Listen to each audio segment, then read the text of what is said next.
raise this. Forgot to come do it. Again, this always feels like a Saturday Night Live skit, raising the podium. I think it was from the '88 debate. Again, showing my age with my comments here. Good to see everyone again after a week away. Let me start with some brief comments before coming to questions.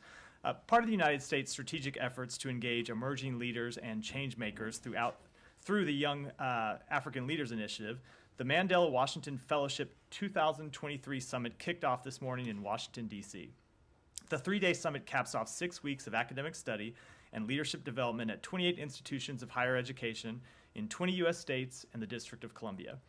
Driven by young leaders, nearly 6,000 strong, who have gone on to address key issues such as democracy and voting rights, food security, economic equity, public health, and education, the Mandela Washington Fellowship has been a vital public diplomacy tool to help catalyze positive change within sub-Saharan African nations for nearly a decade. On Wednesday, Secretary Blinken will address the 700 Mandela Washington Fellows at this year's summit during the closing plenary session. In addition to the Secretary, Administrator Samantha Power, Undersecretary for Public Diplomacy and Public Affairs Elizabeth Allen, Assistant Secretary of State for African Affairs Molly Fee, and other U.S. government and private sector leaders will also address the Mandela Washington Fellows, and we'd like to welcome them to Washington and encourage them for all their efforts on behalf of the nation. And with that, start us out. If I could start with Tom West's meeting with the Taliban representatives today. What was discussed in that meeting? How did it go? I'm going to wait. We have a readout that we have coming. We're working on putting together the details now. And I'm going to wait and withhold comment until we have all those details wrapped up and put out. It should be in the next hour or two. Okay, and the Taliban said they discussed the lifting of travel and other restrictions on Taliban leaders and the return of Afghan central bank assets. Is that something that's seriously under consideration? Again, I'm going to wait until, just because the meeting just wrapped and we're still in talks with the people that were there at the meeting. I'm going to wait until we have the readout out to talk in detail about the meetings. Haiti? Yeah. Do you guys have Good any to see update? you in the front row. There was no room back I there. see. Someone took your seat. I see. It was confusing to me. I'm used to people in there, Yeah. Sorry. Alex Dorsainville, do you guys have any update on her abduction in Haiti last week? I don't. I will say we are aware of the reports that 2 U.S. citizens were kidnapped in Haiti. Obviously, the safety and security of American citizens overseas is our highest priority. We are in regular contact with the Haitian authorities and will continue to work with them and our U.S. government interagency partners, but because it's an ongoing law enforcement investigation, there's not any more detail I can offer. You don't know who's holding her at this time, or you can't share that information? Again, because as is usually the case with ongoing law enforcement questions, I'm not going to comment on any of the underlying details. And can you tell us if there's been any, if those who have abducted her have requested anything from the U.S. government? Again, I just think it would be inappropriate to comment on details. You shouldn't read into that one way or the other, what the answer might be, but because it's an ongoing law enforcement situation, those are obviously quite sensitive, and I just don't want to comment on. And just last question, this doesn't have to do with the details of the investigation, but she was abducted the same day that the State Department put out a new travel advisory and drew down the majority of the U.S. diplomats who are in the country. So do you think that there is any linkage between those two things? I have no reason to believe there is. Any more on Haiti before I... Yeah, go ahead. So now that you have a lead force potentially for the police mission or force in Haiti, which will be led by Kenya, something you were actively on, it's supposed to be a multinational force. So are there, to your knowledge, any other countries that will now confirm and will be involved? And specifically the United States? Will you fund this force? Will you send police officers or anything like that? Sure. Let me say there are a couple things that need to happen as next steps before we get to addressing some of those questions. First, the UN Security Council needs to pass a resolution authorizing this mission. The United States, along with Ecuador, are going to introduce a resolution at the UN Security Council to take that step. That's the first step that needs to happen. The second step is that the government of Kenya needs to conduct an assessment mission, which they plan to do in the coming days and weeks. And then once they have conducted that assessment mission, they, as the lead of this multinational force, will talk with other partners about what additional type of assistance they need, what other countries might participate. That will kick off a series of discussions, of which the United States will, of course, be a party. We are committed to finding the resources to support this multinational force. As I said, I think it's too early to get into any details about what those resources might be. But after the Kenyans have conducted their initial assessment mission, we will, of course, be in contact with them about what it might look like. I would note Secretary Blinken, actually before we left Australia, had a call with the President of Kenya to talk about how we might coordinate this work, and we'll continue to be in close coordination with them. Okay. Just to follow up, any date yet for the UN resolution to be introduced by you and Ecuador? No, but in the near future. Yeah, Shannon. Same topic. Thank you. It's been, I think, about 10 months since the Haitian president first requested international intervention. And as you've just clearly detailed, there's still a lot of steps that need to happen before that international intervention can take place. Do you think that in those roughly 10 months, has that allowed the situation to deteriorate further to what we're seeing now? I think the situation has been challenging for some time. That's not been a secret of any kind. We've talked openly about it. We have recommended that U.S. citizens do not travel to Haiti for some time. We have made it a priority to find a lead nation to operate this multinational force. That has been a challenge. There have been a number of conversations, some of which have been publicly reported, some of which have not. But I will say that we are pleased, as the Secretary said in a statement that we issued, or as the Secretary has said, we are pleased that that Kenya is stepping forward and giving positive consideration to leading this, to taking this role. And the U.S., can you just say why you didn't see the U.S. was not fit to lead an international intervention? We just thought there were other ways in which we could be supportive that would be both more appropriate and more useful than taking the lead role. We have been committed to the safety and security of the Haitian people. We've been a large humanitarian donor to relief efforts in Haiti for some time, and we have worked behind the scenes to find a lead nation to run this multinational force, and are pleased that has been successful. Yeah. Before anything else on Haiti, before I go, you will be next. Okay. Go ahead. Thank you. To North Korea. Thank you, Matthew. And I have two questions for the North Korea. Secretary Blinken has mentioned the possibility that the Russian Defense Minister Sergei Shoigu would purchase weapons from North Korea. When North Korea provides new weapons to Russia, the concern is that it could pose a threat to the security of Ukraine as well as the Korean Peninsula. What can you say about security uncertainty on the Korean Peninsula? Then I follow up. Yeah. I would say, as the Secretary noted over the weekend, it certainly did not appear that Defense Minister Shoigu was in North Korea for vacation. I'm not going to speak in any more detail, but we'll say that we have imposed a number of sanctions on North Korea in the past for various activities. We've also imposed sanctions on a number of entities and individuals around the world for assisting Russia in its war effort. We won't hesitate to do so in the future. Yeah, these actions are subject to UN Security Council sanctions. The role of the UN Security Council is weak now.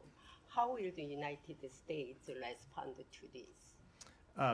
Respond to what? Respond to this happening. You have on individual sanctions imposed. Sure. I will say, as I said in my previous answer, we have never hesitated to impose sanctions on North Korea and North Korean entities when we found violations or when we found actions that merit sanctions, and we won't hesitate to do so in the future. But of course, I'm not going to preview any specific action. Lastly, Kim Jong-un invited Russian President Putin to Pyongyang this fall. How can you see this? How did you comment on this?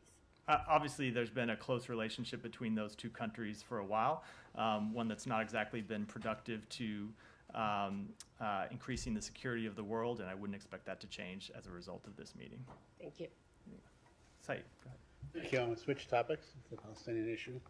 On the visa waiver issue, I mean, it seems that Palestinian Americans and Arab Americans are, unhappy with the MOU because it's convoluted. They don't really understand what's going on. So my first question to you, I asked last week, would there be at any time an effort to publish this so people know exactly what you guys agreed with the Israelis on? We continue to review that question. I don't have any updates at this time, but we are continuing to look into what exact information from the MOU we can make public.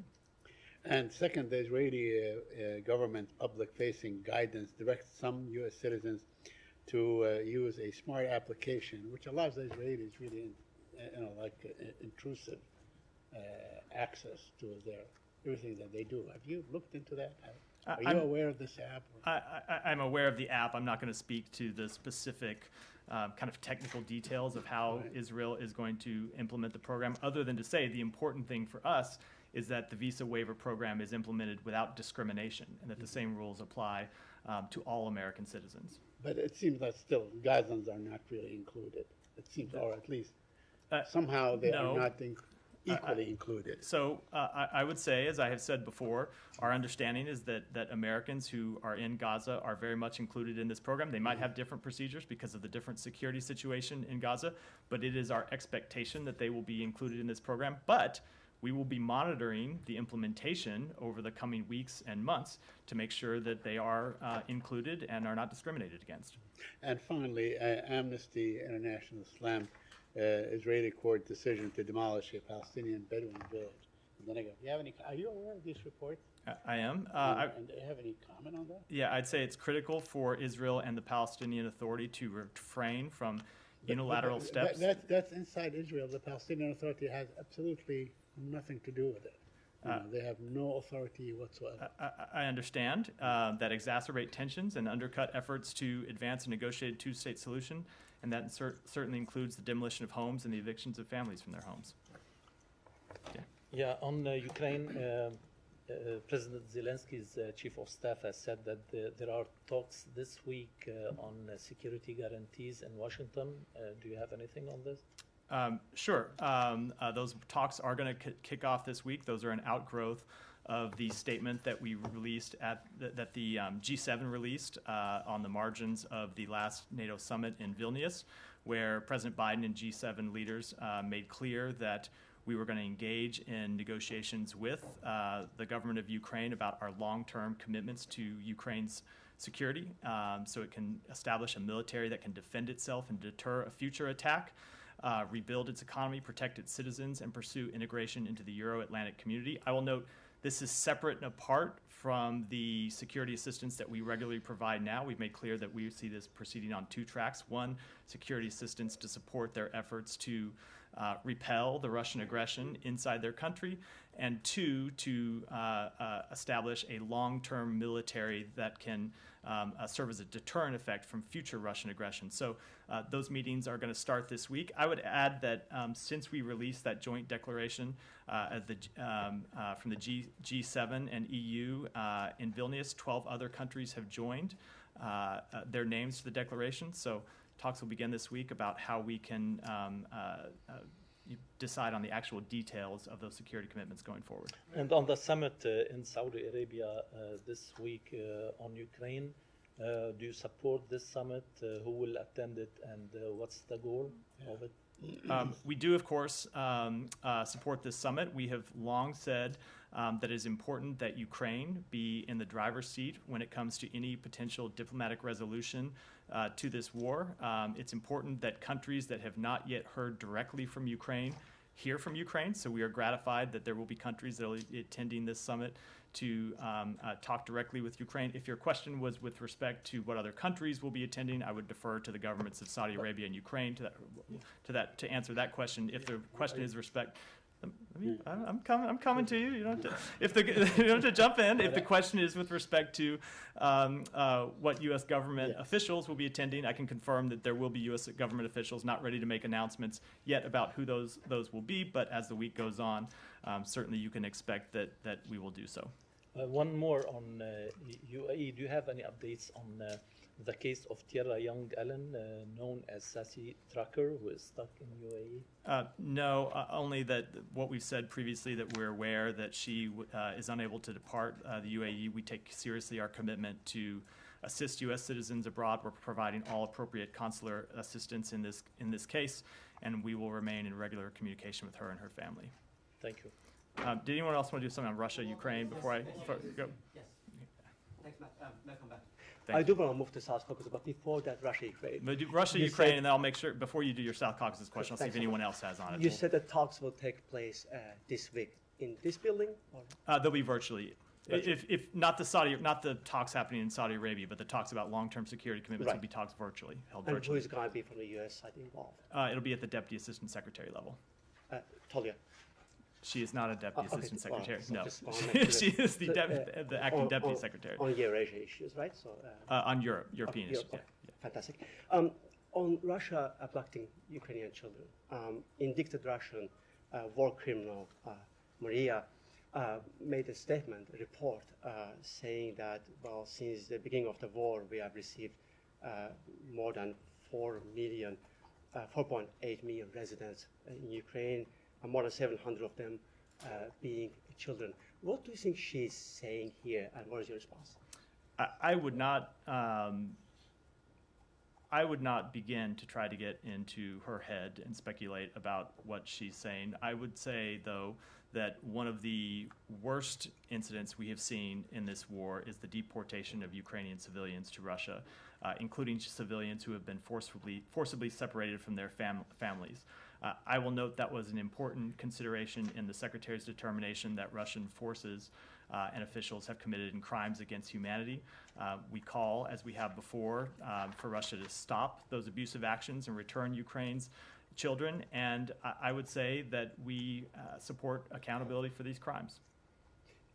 Are you going to share your information on this very matter with the ICC very soon? I'm not going to speak to any specific matter. I will note, as the Secretary did last week when I believe we were in New Zealand, maybe it was Australia, it was a few days run together, but I think it was when we were in New Zealand, that we will cooperate with the ICC's investigations. We support accountability through the ICC and a number of mechanisms, but consistent with the ICC's confidential treatment of requests with respect to any specific request for information, we will keep those details confidential. Thank you. Please come back to more South Caucasus.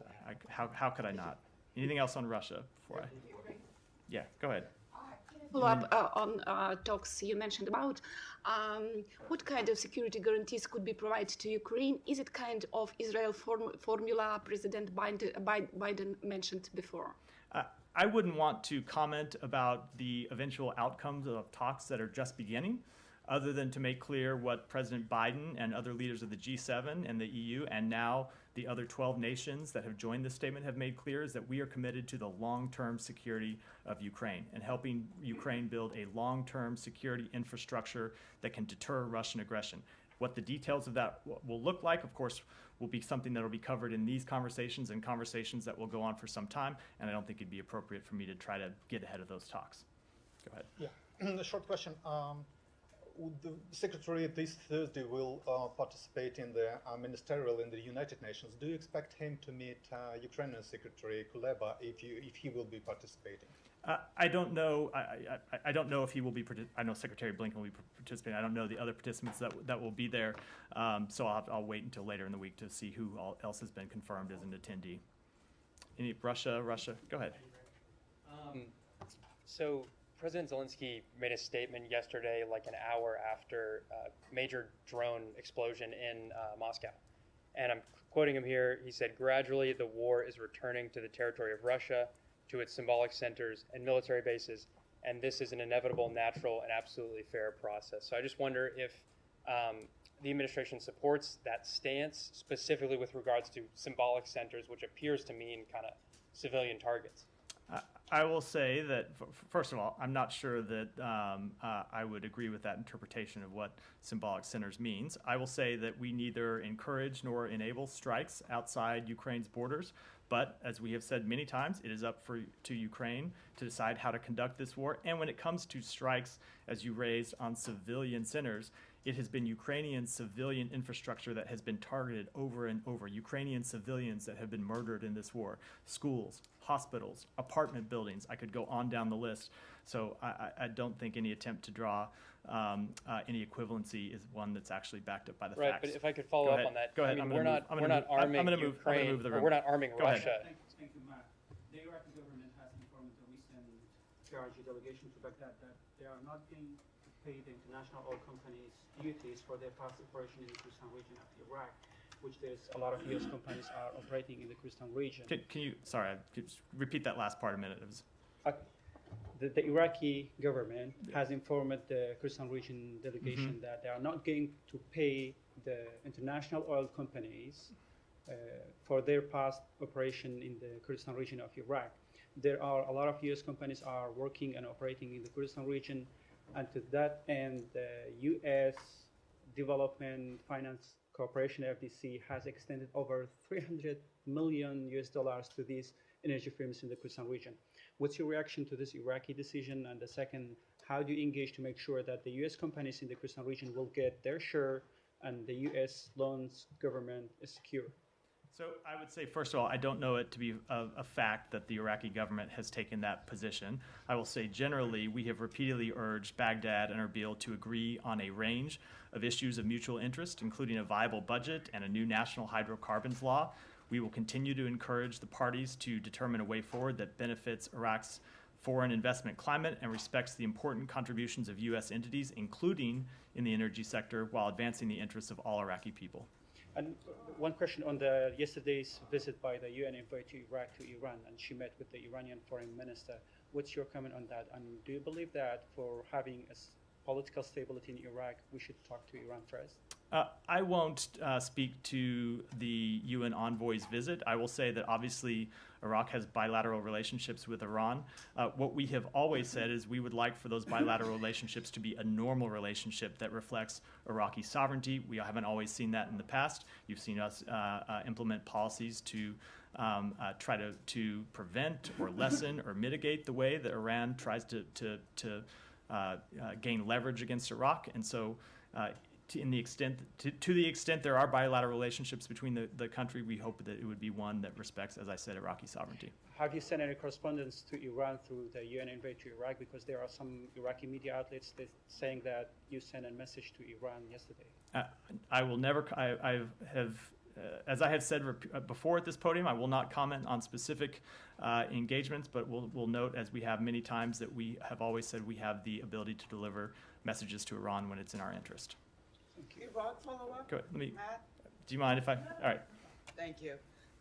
A member of the Iraqi parliament, actually he is the member of the finance committee, has said that Iran has been printing Iraqi dinars in Argentina, shipping them back to Baghdad, exchanging them into dollars, and then trucking them to Iran. Is the United States aware? I will have to take that one back.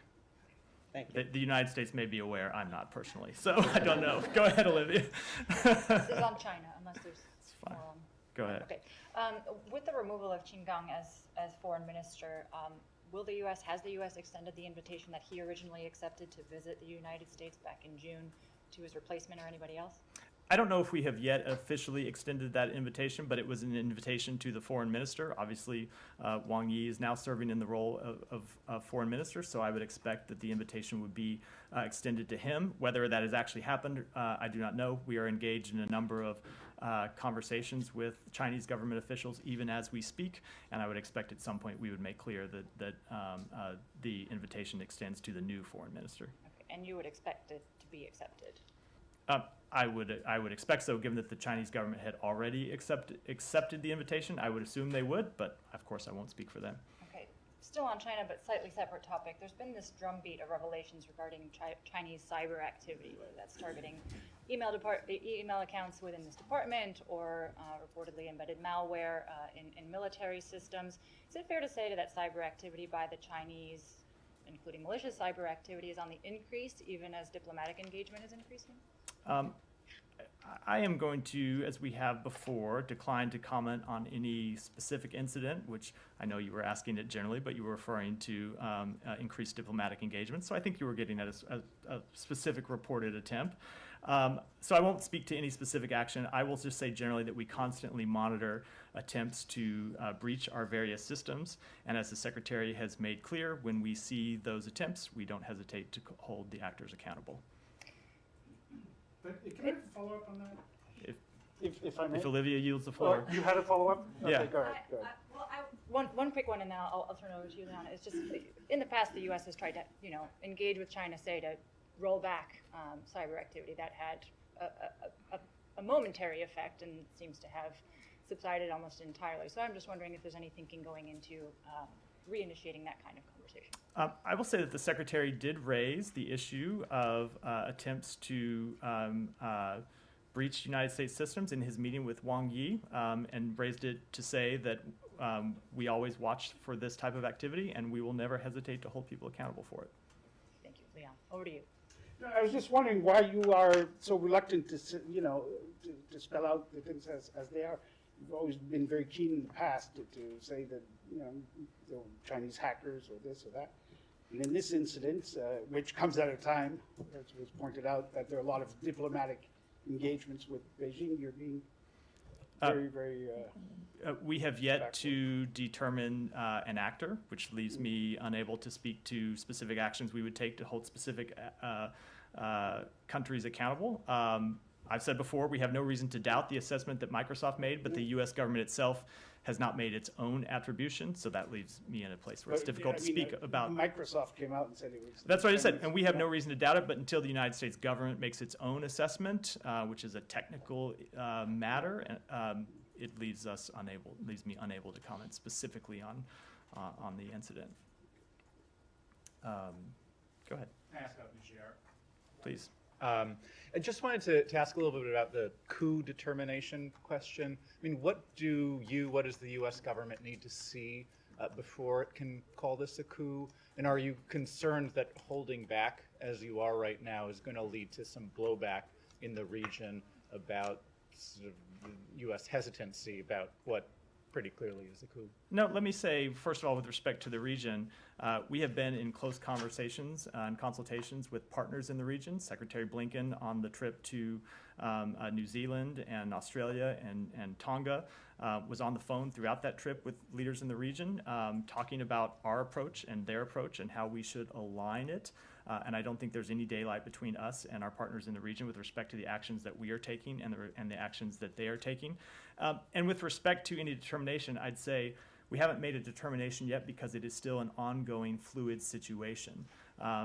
It is clear that there has been an attempt to remove President Bazoum from office. It's not yet clear that attempt will ultimately be successful, so we are watching and monitoring the situation and trying to prevent President Bazoum from being removed from office. But we have made very clear, Secretary Blinken has made very clear that the future, that the hundreds of millions of dollars in assistance that the U.S. Has provided and is continuing to provide to Niger is very much in the balance depending on the outcome of the actions in the country. It is important that that U.S. assistance hinges on continued democratic governance in Niger. Anything else on Niger before? Because I realized we hadn't done that. All right. I'm gonna I'll come back to you. Go ahead. Behind you. Martina Strong was confirmed last week for the ambassador to the UAE. I was just wondering why it took so long for President Biden to nominate someone to that position, as well as your frustrations with, what the delay in confirmation. nominations? I will say that there are, of course, a number of nominations that the president has to make, and we work through them expeditiously. With respect to the delays in Congress, obviously that was something we were very frustrated by. We were quite public with that. Secretary Blinken came to this podium to speak to our concerns about holds that had been placed by certain senators on ambassadors, including career ambassadors who were being held up for issues that had nothing to do with their qualifications for the job to which they were nominated. And we were heartened that a number, I think it was 14, maybe off by one or two, ambassador nominees were confirmed in last Friday, the last day that the Senate was in session before adjourning for August. But I would add that number is not sufficient. There are a number of ambassadorial nominations that remain pending on the floor that are being held up for no reason at all related to that nominee's qualifications, and it hurts United States national security when we don't have confirmed ambassadors in place. Because those ambassadors weren't confirmed before the recess, you now have another 6 weeks that the Senate is in session that they can't even get a vote on the floor. So we will continue to work with members of Congress and hope that we can get all of our nominees confirmed expeditiously. Go ahead. Thank you, Matt. On Bangladesh, millions of people marched capital city Dhaka in protest, demanding the resignation of the ruling Prime Minister Hasina. The local and international media reports that on Saturday, police and ruling party members brutally attacked peaceful demonstrators and opposition leaders, resulting in hundreds of injuries, including the top opposition leader, Mr. Gaishar Rai. How do you monitor this escalating situation, considering the government's apparent hardline stance towards the opposition and police brutally? What steps will the State Department take to ensure the possibility of a credible and peaceful election in Bangladesh? We are concerned about the reports of intimidation and political violence in Bangladesh surrounding this weekend's political protests. We encourage the government of Bangladesh to investigate reports of violence thoroughly, transparently, and impartially, and to hold the perpetrators of violence to account. We urge Bangladesh to create a safe environment for people to peacefully assemble and voice their concerns. And we call on all parties to respect fundamental freedoms and the rule of law and to refrain from violence, harassment, and intimidation. And I will say finally that free and fair elections depend on the commitment of everyone, voters, political parties, youth wings, and police, and cannot take place in an environment with political violence. Follow up Bangladesh. Yeah. Thank you so much. People, as everybody know that Bangladesh is approaching a national election, and the U.S. also declared a visa policy ensure democratic process in Bangladesh. Also, the ruling prime minister also ensure U.S. and EU, European Union, that there will be a free and fair election. But the main opposition party using arson, terrorism, and vandalizing the country capital as last week. They were attacking not only civilian properties, also the police properties. They burned everything there, but made a situation like a warfield, the capital, and on a demand of an election time government, which is unconstitutional, declared by the Supreme Court of Bangladesh. What is your comment? And then I'll have a small question. My comment is the same as I made in response to the previous question. Thank you so much. And I want only one observation from you. Last 15th of June, while deciding a judicial review application, the judge labeled, Canadian federal judge labeled BNP as a terrorist organization. The judicial review was filed against the rejection of a BNP activist request for political asylum in Canada. This is the 5th time they labeled the party as a terrorist organization. What is your observation on that? I don't have any observation on that. Bangladesh, one more. Let me go ahead. Go ahead. No, Sorry. Go ahead. Yeah. Okay. Yesterday, Denmark announced that they were looking for legal ways to prevent burning of holy books in the aftermath of increasing attacks against Quran, and there were a similar statement from Sweden too. And today there was again incidents of Quran burnings in both Sweden and Denmark. Any comment on that? I know you previously said that you see the burning of holy books as freedom of expression, but I'm wondering if you're concerned that these increasing attacks against Quran could turn into violence against Muslims. Of course we are concerned that it could spark violence.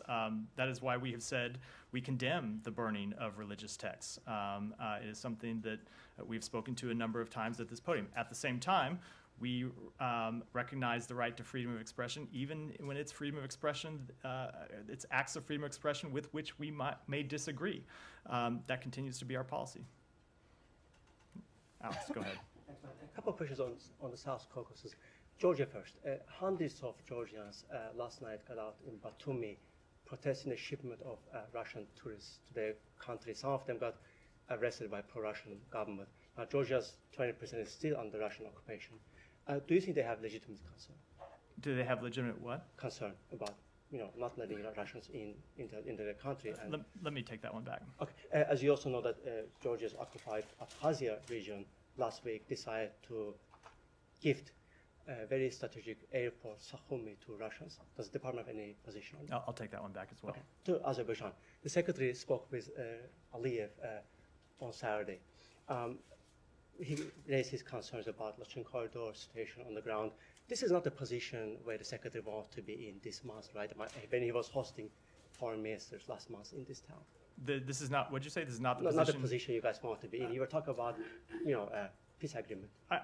Yes, and we continue to talk about a peace agreement, and we continue to believe that a peace agreement is within reach. However, we have always said that for it to be within reach, both parties have to make difficult compromises, and that's why the secretary has been remained engaged in talking to the leaders of both Armenia and Azerbaijan to encourage them to make those difficult compromises so they can reach an agreement. Is it your observation that the situation has been worsening that caused the secretary's concern? I'm not going to comment on that. Okay, and the secretary did not. Last one, Alex, and I got to move to some others. Follow up. This is like number 6 for you, I think. Yeah, so. you didn't mention the state of human rights in the country when you had a readout about this call. We discussed the case of Gubadabadou just a week ago. Would we be surprised if the secretary did not mention those cases during that phone call? I just want to make sure you guys are not putting out a new template without mentioning human rights when you have high-level calls. We always, I will say human rights is always on the table for the United States, and we raise our concerns publicly and privately. Go ahead, back of the room. I'll come to you next. Back of, yeah. Good afternoon. So 2 questions, one Ukraine, one Nicaragua, if that's all right. Pope Francis yesterday calling for the Black Sea Initiative to be restored. The Biden administration, do they feel the Vatican can help make that happen, the Black Sea Initiative? We certainly would encourage anyone's support for reinstituting the Black Sea Grain Initiative, and of course that includes the Pope. If you look at Russia's actions since the Black Sea Grain Initiative, they have made very clear that for all their protestations that what they were concerned about is the supposed inability for them to export grain or inability to export fertilizer, both of which were not true since our sanctions did not apply to either of those activities. Their actions have proven that that's not their real concern. And when you look at how they've bombed ports in Odessa, how they've taken out key facilities to facilitate the export of grain, how they've been practicing attacks on ships in the Black Sea, it's clear that they want to use food as a weapon of war, and the result has been the increase by 17% in grain prices since the termination of this initiative. So we welcome any countries who are willing to get involved to encourage Russia. I would say 2 things. One, to call out Russia's actions for what they actually are and call out Russia's propaganda for what it actually is. And 2, to encourage Russia to rejoin the initiative. All right, one more on Nicaragua, if you will, please. So I know the State Department has called for the release of Catholic Bishop Rolando Alvarez, the same for Father Fernando Zamora Silva. Have you heard from Daniel Ortega's government yet? After this, I don't have any update on that. Okay, sorry. And then that was. I'm going to go because we're running out. One more, just real quick. I don't get here too often. Thank you. Well, you can come every day. What's the message open to room. Daniel Ortega? Thank you. What's the message, the Biden administration's message to Daniel Ortega, who continues to persecute the Catholic Church in Nicaragua? I would say that we, of course, believe in the freedom of religion everywhere, and would encourage the release of wrongfully detained people who are detained for exercising the freedom of religion. Go ahead. Thanks, Matt. 2 questions on Taiwan. The Taiwanese vice president and front-runner for the presidential election, William Lai, is expected to transit the U.S. before and after his visit to Paraguay on August 14th. Earlier this month, the Financial Times reported that Lai made remarks at a campaign event that seemed contrary to the U.S. One-China policy. He said that, quote, "When Taiwan's president can enter the White House, the political goal that we're pursuing will have been achieved." What is the State Department's comment on those remarks and on his upcoming transit? I don't have any reaction to his remarks. I will say that from the United States perspective, our One China policy has not changed, continues to be our policy. And with respect to his transit, such transits have happened numerous times, going back decades over multiple administrations, and there's nothing out of the ordinary about them. Okay, and also, although he said he supports the cross-strait status quo, there have been some concerns about his foreign policy and that he may support Taiwanese independence. What is the administration's view of this, and is it concerned that either during the election cycle or if he is elected, this could negatively impact U.S.-China relations? I'm not going to speak to comments by a candidate for office really in Taiwan or any other country. Thanks. Couple more, and then we'll go ahead. Taiwan. So Matt, you should mention the U.S. One-China policy. U.S. officials have said that the United States One-China policy is based on Taiwan Relations Act, 6 assurance, and 3 communiques. Are there any wordings in those documents explicitly prevent a democratically elected vice president from transiting into a city in the United States? I do not have those the entire law in front of me or the various communiques, but I will say that transits are well-established precedent, as I said, that go back multiple administrations. All right, at the back, and then we'll wrap up. So I'm just wondering if you have any comments on the fact that the Chinese companies are pouring billions of dollars in the past few months to Korean and South Korean companies in an effort to reach the U.S. markets and skirt the U.S. EV rules.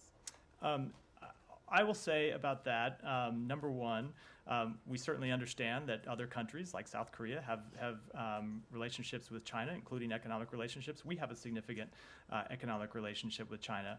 I will say with respect to all of our enforcement actions, we always look on ways to improve those actions, and ways to tighten those actions, and ways to enforce them, including people and entities that are trying to evade them.